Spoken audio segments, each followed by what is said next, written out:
एक बच्चे को निर्दोष मारा गया और अभी तक अपराधियों के विरुद्ध कोई कठोर कार्रवाई, छोड़िए कोई कार्रवाई ना हो पाई हो और सिर्फ खानापूर्ति हो रहा हो, ये विश्वविद्यालय प्रशासन और पुलिस, लोकल पुलिस प्रशासन सब पर आरोप है। और इस कुछ लोग थे जातिवादी सामंतवादी मानसिकता के, जिन्हें लगता है कि विश्वविद्यालयों में वही लोग रह सकते हैं और अगर हम लोग कलम किताब के दम पे आ रहे हैं तो वो लोग लाठी ये सब के दम पे हम लोग को रोकना चाह रहे हैं। मारपीट करके तो रोजे लोग को भगा रहा है, यूपी हो, बिहार हो, हर जगह हो। लेकिन ये संप्रदायी नफरती मनवादी शक्तियों को खदेड़ने का मामला है और जातीय तांडव जो लोग कर रहे हैं उन लोगों को भी होश में रहना चाहिए कि अगर मान लीजिए सैकड़े 85-90 लोग सड़क पर रहेंगे तो तुम कहाँ रहोगे। मनुवाद ने हजारों जातियाँ बनाई, ईश्वर ने नहीं बनाई। और जाति के पीछे जितनी दीवारें हैं, इसी को ढहाने के लिए बाबा साहब अम्बेडकर ने नलिसन और कास्ट लिखा, जातियों का विनाश लिखा है। कि उनसे मिलने चंद्रशेखर सर आए हुए हैं, इधर गगन भैया बैठे हुए हैं। आखिरकार इन लोग क्या सोच रहे हैं, जिस प्रकार से इनको मारा गया ब्राह्मी से उठाकर छात्रावास से ले जाकर सैदपुर छात्रावास में आपने देखा कि किस प्रकार से मारा गया, वीडियो चला हुआ है। बाकी सर से बात करें, कैसे देख रहे हैं? ये 100% प्रशासनिक विफलता है, सरकार की विफलता है। लगातार दर्जनों अपराध कारित हो रहे हैं, अपराध हत्या के अपराध कारित हो रहे हैं, बलात्कार के अपराध कारित हो रहे हैं, अपहरण के अपराध कारित हो रहे हैं। और ये जातीय विद्वेष के कारण इस बच्चे के साथ अनावश्यक, एक निर्दोष बच्चा यूनिवर्सिटी में सिर्फ इसलिए कि अच्छा बोल सकता है, अच्छा लिख सकता है, अच्छा पढ़ सकता है, किसी निर्दोष बच्चे के पक्ष में अगर एक लाइन स्टेटस पर लगा दिया तो इसके चलते तालिबानी शासन का एहसास करा रहा है कि तुम न फंडामेंटल राइट है, न तुम लिख सकते हो न बोल सकते हो। इस शासन को संचालित कर रहे हैं सुशासन बाबू। ये मंगल राज है कि महाजंगल राज है, ये आप तो राज्य की जनता पर छोड़ता हूँ।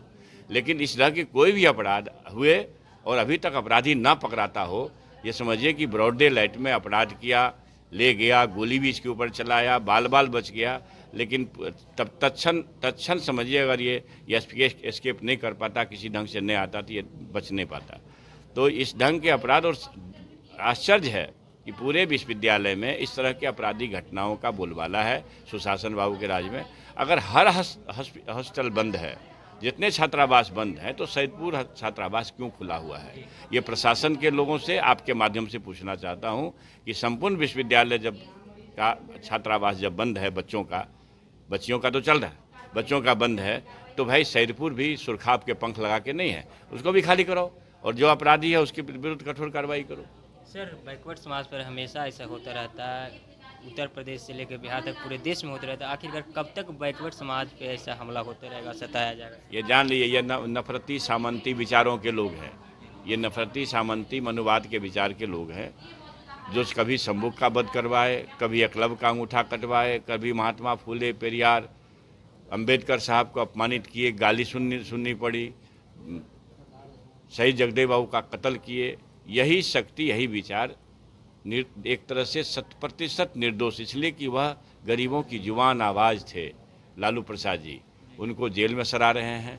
इन शक्तियों से संघर्ष है हजारों साल से। आपके माध्यम से संपूर्ण समाज को कहना चाहता हूं, खास करके ओबीसी, दलित को और प्रगतिशील लोगों को, कि साहब आप समझिए कि संघर्ष कहाँ है। जो नफरती शक्तियाँ, सांप्रदायिक शक्ति 10 बरस में फन फैलाई है, देश के एक एक चीज़ को बेच रहा है, वो नफरत ही बांटेगा, उससे देश के कल्याण की आशा नहीं की जा सकती। अभी तक अपराधी दम शेर की तरह खुला घूम रहे हैं, प्रशासन क्या कर रही है? यही ना कह रहे हैं कि एक बच्चे को निर्दोष मारा गया और अभी तक अपराधियों के विरुद्ध कोई कठोर कार्रवाई, छोड़िए कोई कार्रवाई ना हो पाई हो और सिर्फ खानापूर्ति हो रहा हो। ये विश्वविद्यालय प्रशासन और पुलिस, लोकल पुलिस प्रशासन सब पर आरोप है। और ये जो बच्चा है, इसका संपूर्ण इलाज का खर्चा हमारी पार्टी उठा रही है और आगे कोई दिक्कत इलाज में नहीं होगी। लेकिन ये कह रहे हैं कि भाई इस तरह के कृत्य अब कारित हो रहे हैं, तो पूरे राज्य और राज्य की जनता को, समाज को ये समझना चाहिए कि दर्जनों हत्या के अपराध हो रहे हों, दर्जनों बलात्कार के अपराध हो रहे हों, अपहरण के अपराध हो रहे हों, मारपीट तो चलिए, ये इस तरह से ब्रिजपल्ली मारपीट करके तो रोजे लोग को भगा रहा है, यूपी हो, बिहार हो, हर जगह हो। लेकिन ये संप्रदायी नफरती मनवादी शक्तियों को खदेड़ने का मामला है और जातीय तांडव जो लोग कर रहे हैं उन लोगों को भी होश में रहना चाहिए कि अगर मान लीजिए सैकड़े 85-90 लोग सड़क पर रहेंगे तो तुम कहाँ रहोगे। अगर मनवादी सोच के वाले के साथ आज ऐसा हाल होता तो पटना अब तक जाम हो जाता सर, लेकिन अभी तक? जागृति का अभाव है ना, ये जागृति का अभाव है। इसमें इतनी बात ये कहूँगा जरूर, वैचारिक रूप से समझिए कि मनुवाद ने हजारों जातियां बनाई, ईश्वर ने नहीं बनाई। और जाति के पीछे जितनी दीवारें हैं, इसी को ढहाने के लिए बाबा साहब अम्बेडकर ने नेलिसन और कास्ट लिखा, जातियों का विनाश लिखा है। जब तक लोग उसको न समझेंगे, संविधान सम्मत अधिकार को नहीं समझेंगे, जाति में पड़े रहेंगे, तब तक ये मनुवादी लोगों को परेशान करते रहेंगे, अपमानित करते रहेंगे, हत्या करते रहेंगे। और इस ढंग से तुगलकी आदेश न हो गया भाई। ये मोहम्मद बिन तुगलक के राज में होता था कि बोलने पर पाबंदी है, पीटेंगे, मारेंगे, हत्या करेंगे। ये तुगलकी शासन चल रहा है बिहार में। इसके खिलाफ पूरे समाज को जागृत होने की ज़रूरत है।